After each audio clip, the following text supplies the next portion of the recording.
Hello again. Today I thought we would tackle another relatively simple hardware project, a basic gate hook. It's just a little hook with a ring on one end, hook on the other end, and goes through either an eye bolt or a staple to hold it in place. And it's a good project. You use it on closet doors, pantry door, cabinets, use it on a gate outside, which is where it gets its name as a gate hook. You could use it on barn doors if you made it bigger. It's easy to upscale or downscale this project to fit whatever your needs are. So it's very versatile. Covers several basic skills. We're going to draw out points both for the hook and for the staples. We're going to make a ring in the hook. We're going to twist the hook, and we're going to bend the staples. So there's several things there, several basic skills you can work on. And this would even be a good thing if you're going to craft shows that you could have available to sell at craft shows. For the staples, we are going to use 1/4-inch round bar, and for the hook, I'm going to use 1/4-inch square bar. Like I say, if you want to make it bigger for your barn door or something, just use bigger material and upscale it however much you need to. If you want a very delicate hook, you can go down to 3/16. But after that, it starts to get a little bit fiddly to forge, and for that matter, if you went down to 1/8 inch, you'd almost be able to do most of this cold, but then it's not so much blacksmithing. I'm going to start with the 1/4-inch round bar and put a square tapered spike on the end of it, just like if you were making a nail. And draw out a nice square point. There's no reason to round this up. Square nails actually hold better than round nails, so this is actually a better way of doing this. And then I'm going to nick that on the hardy so I can find it. And I've decided I want to make this from point to cut, and then I'll draw out the other point. I'm going to make it 4 inches, and I've set a pair of dividers to 4 inches. Now, I frequently use a hook rule to measure things like this, but that isn't the only way you can measure things, so just to give you another option, I thought I'd show the dividers, or some people refer to them as compasses. So I'm going to cut that off, put both pieces back in the fire so I can make the second hook. So I'm going to draw the exact same taper on the second hook.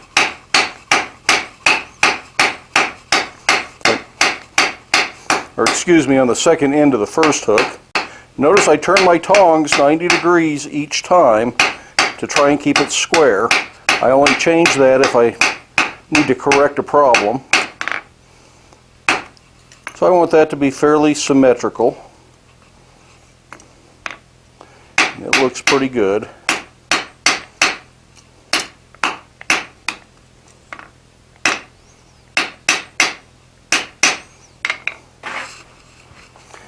Now, if you're working in a coal fire, you may not want to put both of these back in at the same time. This is small enough it'd be easy to burn. If you work quickly, that actually heats up a little bit. Cut them off so they're the same length. It's got just enough heat in it I can still cut it.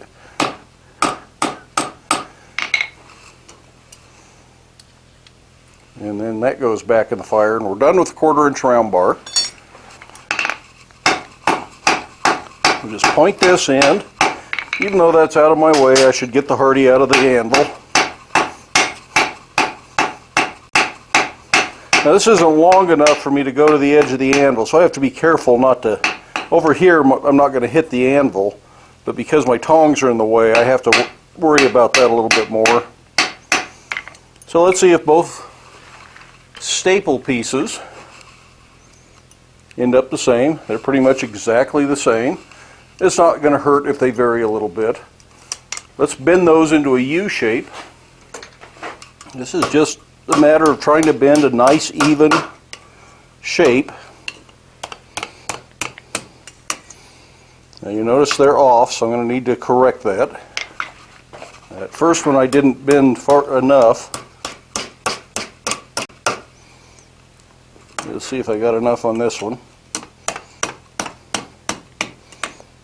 That was a little bit off too. Still got just a little heat though. Certainly bending this in some sort of a jig would guarantee that they come out pretty much exact, but we're getting closer.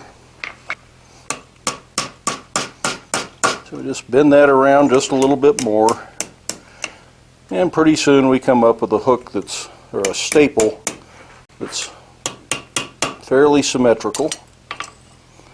And you want these legs to be parallel so they drive in better. Otherwise they're going to be a little bit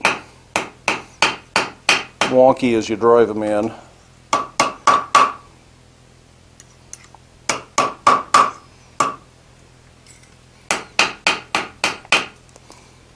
That's pretty much all we have to do. I'm going to show one more optional step here though.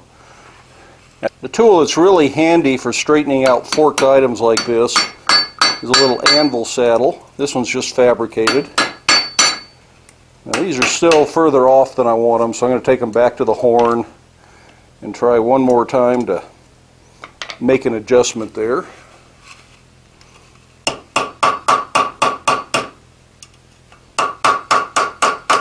And just do your best to get them close. Rarely is it going to matter that much if they're a 1/4 inch off. Managed to roll up the end of that point a little bit. So now I'm going to take this to the vise and I'm going to put some little barbs on it so it doesn't want to pull back out of the door gate or gate post. Now remember to think about which way these barbs need to go so they resist pulling out.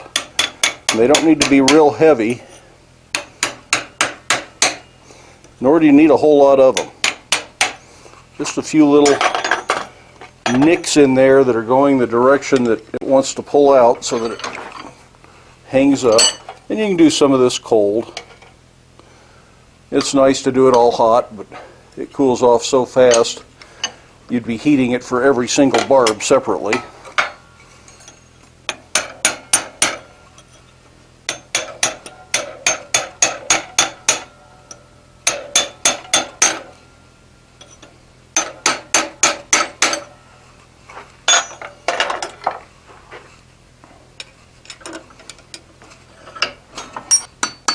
Try to be gentle with your little barbs you just created as you straighten this. It'd be real easy to just flatten them out, then there was no point.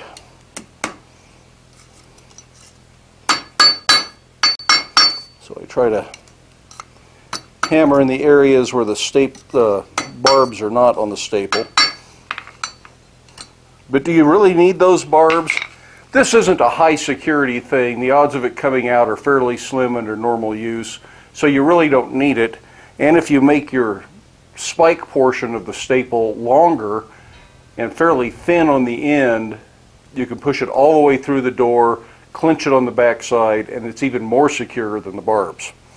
So it's just a matter of how you want to do this. Another option would be to use eye bolts instead of the staples.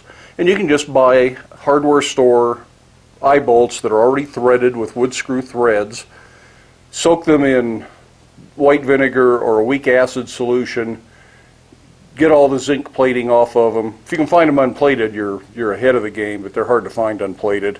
So strip the plating off, heat them up in the forge, and then they will look just like the hand-forged hardware color-wise. They won't look forged, they'll look sort of commercial.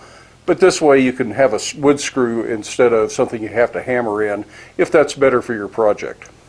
So they're just ordinary screw eyes, nothing special, but it's real easy to strip the plating off and heat these up, and maybe a little bit of wax or oil, and they'll color match your project and the hook will still look good. So let's move on to the main part of the project, the actual hook that does all the work. And we're going to do that at a 1/4 inch square bar. We're going to draw out the end first. We're going to make the hook. Then we'll calculate how long we want the hook to be or the bar to be in the middle. And then we'll cut it off and make the ring. Pretty fast, pretty simple, pretty straightforward. And then we'll add a decorative twist to it, just to add that little extra touch. Let's draw out a square point. Now you could make this square tapered or take it to round, whatever you want to do for the hook section. And I think overall I'm going to need about 2 inches just for the hook. Now I've made this a little bit sharp pointed. I don't think it needs to be that sharp. Just a graceful taper and a fairly blunt end is just fine. Let's get that hot again. So before I'm all done, I'm going to file that point off. I just don't, it doesn't need to be sharp enough to poke you.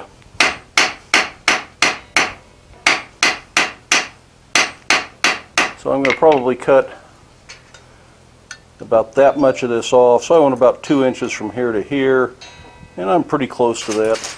So the next thing I want to do is I want to go from where our taper stops, and I want to bend it.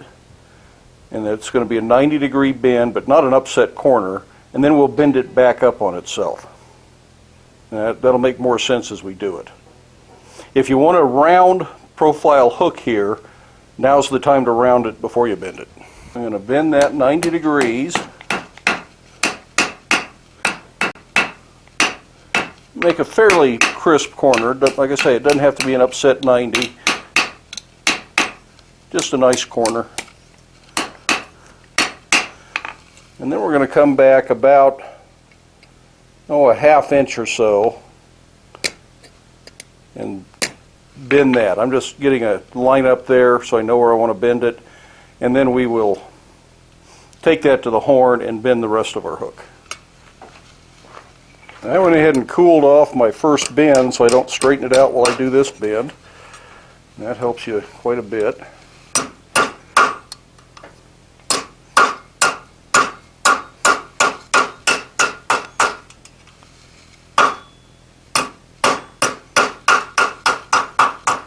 That's pretty much what I'm after there.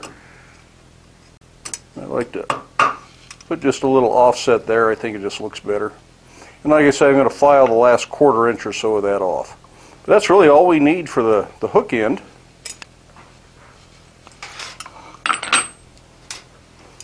Now I'm going to use my same dividers at 4 inches and leave 4 inches of straight bar here that we'll later put a twist in. And then I'm going to start my eye at this point. So it's going to be 4 inches, and I'm going to leave 2 inches again to make my eye out of. And I'm just going to eyeball the 2 inches. And that should be plenty. There's no critical dimension here. If you do have a critical dimension, do a test piece or do the math and make sure you get it right. So I've got a mark there I can find again, so back in the fire. Find my mark. Cut that off. I try to cut around all 4 sides just so I leave the rag dead center, and I think it's a little less obvious that way. And we can break it off instead of launching it across the shop. So that part will now become our eye. And it's going to go pretty much exactly like the hook end did, except we'll make a round eye out of it instead of the hook. But we'll start with that same offset bend.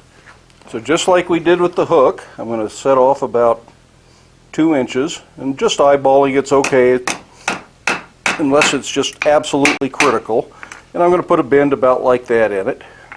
And I'm going to go off camera real quick and file that burr off before I close it up inside my ring.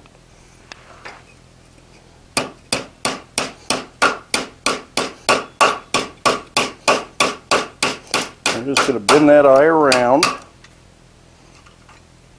and hope we get it closed up. I'm only working this with the horn because it's the only part in the camera. This flat work I typically go back to the face of the anvil for. Just a little bit of fiddling and adjusting. And you want the ring fairly well centered on the bar, or at least I do. And it's going to work out just fine. Now this is some place that a pair of scrolling tongs with the round jaws can be used quite advantageously, but they aren't necessary, and I wouldn't go out and make a pair unless you're doing all sorts of work like this. But let's put a twist in here. And let's think about the relationship of this hook and this hook before we twist it, because we have an opportunity to change that if we need to. What we have is a hook and two staples that will retain the hook. So this is the proper orientation for the eye. If it was turned 90 degrees, it wouldn't function properly. It could be turned 180 degrees, it won't matter. So it just depends on if you want the open end up or down. I think I'm probably going to go for a twist and a half in the long run so that the opening is down. I think will look better. That's one advantage of doing the twist last, is you get to look at this and make corrections if your orientation is off. So this is a place you can kind of have a little bit of fun with your twist. Make a tight twist, make a loose twist. I think what I'm going to do is a reverse twist. So I'm going to twist from the middle, and I'm going to go 3/4 of a twist here. Nope, let me think about that. Now, I actually outsmarted myself. The reverse twist, no matter what I do, I end up with an even number of twists. So I'm not going to get that hook or that eye turned the opposite direction. So we're just going to do a full twist top, full twist bottom, doing it in opposite directions from the middle each time, and we end up with a very nice little reverse twist here that could stand to be straightened out a little bit. Good place to do that's right here in the vise, corner to corner, not flat to flat, otherwise you end up pushing your twist off center. You make problems worse that way, but if you go corner to corner, it all works out.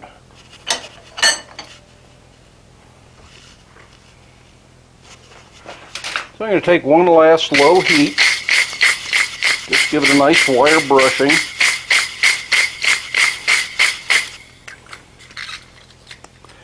And then I'll need to double check it, make sure everything looks straight and in line. And the final thing I will do, or the final two things I will do, is I will file off that little bit that I think is too sharp on the end of that hook, and then I'll put a little bit of paste wax on there just to give it a nice finish. Here it is, a finished gate hook with staples that drive into the gate post or into the door and the door frame if you are using it inside. This one's probably a little bit big for your closet door, but it would work. Good size for a gate, a little small for a barn door. If you don't like hammering the staples in for some reason, you can use the eye screws. And we talked about the eye screw is just a commercial off-the-rack screw with wood threads on it that was stripped of its plating in acid and then blackened in the forge. Very simple. If you're going to do that, you'll have to open up the screw and insert it in this hook, or insert the eye screw while you're forging this hook. Better to do it later though, because otherwise it's in your way when you're doing the twist and the final cleanup, in my opinion anyways. And that is a nice, simple beginner project, good intermediate project, very functional, very useful, and there's a lot of skills involved. We drew out 5 different tapers, both for the hook and for the staples, to get a nice even square taper. We had to do 2 controlled bends for the staples to try and get 2 parts that look exactly alike, or as close to exactly alike as we can come. We had to do control bending of this hook. We had to do a controlled bend of this eye, so that's 4 controlled bends of one form or another. We cut off things on the Hardy. We measured things to length to do calculations, and we made a decorative twist. A lot of little skills in this little project. It's a great thing to work on. This morning while I was sitting at the computer and answering comments down there in the comments section, I also watched a video that Alex Steele had done. And to be honest, I don't watch a lot of Alex videos because I'm not real into Damascus and knife making and all that kind of stuff, and that's really what his specialty is. But he's done a couple of videos lately that talk about what to do as a beginner. One a day or so ago on taking a class and how important it is to take a class and take it very seriously to really learn as much as you can. But the one I watched today was about doing repetitive work, and he was talking about making a bunch of leaves. And that's probably a good idea. That would be a good skill builder. But things like this are a good skill builder as well. Don't just make one of these, make several. If you're ever going to go to a craft show, you can take them and sell them if they come out nice. But you can use them around your house. If you've got closet doors, pantry doors, things that you just don't want swinging open and they don't have a good latch on them, this works out great. It's a good way to hold the door in the shop closed if you don't need a padlock, if you're in an area that's safe. But any kind of repetitive project, S-hooks, simple fireplace pokers, leaves, all those things are a wonderful way to build your skills. Like I say, there are a lot of little skills built into this. Drawing simple tapers, controlled forging, controlled bending, twists. Making 20 or 30 of these is probably a good idea. And I will try to link to Alex's video right up here if you haven't seen that. It's probably a good video to watch if you're a beginner. He's got some good advice in there. And as always, he's high energy and very entertaining. But in the meantime, I hope you found this useful. I hope you can give it a thumbs up. Love it if you hit that subscribe button. As always, do get out to your shop, do make something, do practice your skills, but be safe, wear your safety glasses, and stick around. We'll see you for the next one.